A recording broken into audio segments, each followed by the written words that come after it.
Now, China's beauty supply chain has reached a level of maturity that gives its brands a structural speed advantage. The entire value chain, from research and development through raw materials, manufacturing, and packaging, is supported by specialized suppliers.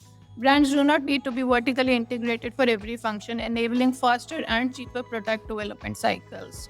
The result is a remarkable output velocity. Both Judy Doll and Juicy together launch approximately 400 stock keeping units per year, a pace that exceeds many Western and local Southeast Asian competitors.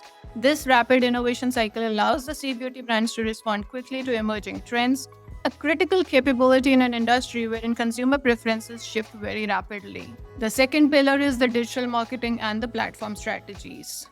The Sea Beauty's growth acceleration coincides with the expansion of the TikTok shops across Southeast Asia, starting in the early to mid 2020s. The parallels between the Chinese domestic e-commerce ecosystem built around the platforms like Douyin, Taobao, and Pinduoduo, and Southeast Asia's Shopee and Lazada landscapes mean that Chinese brands can effectively transfer their digital marketing playbooks with minimal adaptation. The rise of the Douyin makeup, a dramatic doll-like aesthetic named after China's domestic version TikTok, has created a distinct visual identity for the Sea Beauty that contrasts with K-Beauty's traditionally more minimalistic look. This aesthetic differentiation drives the organic attention towards Chinese brands and creates a clear positioning in the consumer's minds. And then the third pillar is the structural price advantage. Sea Beauty's pricing advantage is not merely a promotional strategy but a structural feature enabled by the supply chain efficiencies and lower overhead. This pricing power is particularly impactful in Southeast Asia, wherein the value consciousness is high and consumers are becoming increasingly skeptical of the premium commanded by the luxury and established brands. And that price gap drives the specific behavioral pattern, impulse and trial purchases. With lower financial risk per product, consumers are more willing to experiment, particularly in the color cosmetics wherein products are temporary and low commitment.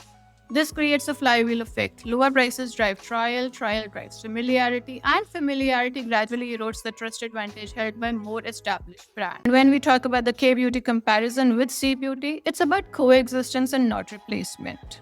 The framing of C beauty versus K beauty as a zero sum contest oversimplifies the competitive dynamics. In practice, the two occupy different positions along several important axes, and their competitive intensity varies significantly by product category. K-beauty retains a clear advantage in skincare, where trust barriers are high and consumers prioritize efficacy and established reputations. South Korean brands also benefit from a cultural aspirational premium driven by perceived aesthetic relevance than by the country of origin. And some Chinese brands have attempted to tap by adopting K-style branding elements. The Sea Beauty strength lies in color cosmetics, wherein the combination of low prices, trend responsiveness, and packaging innovation creates a compelling value proposition.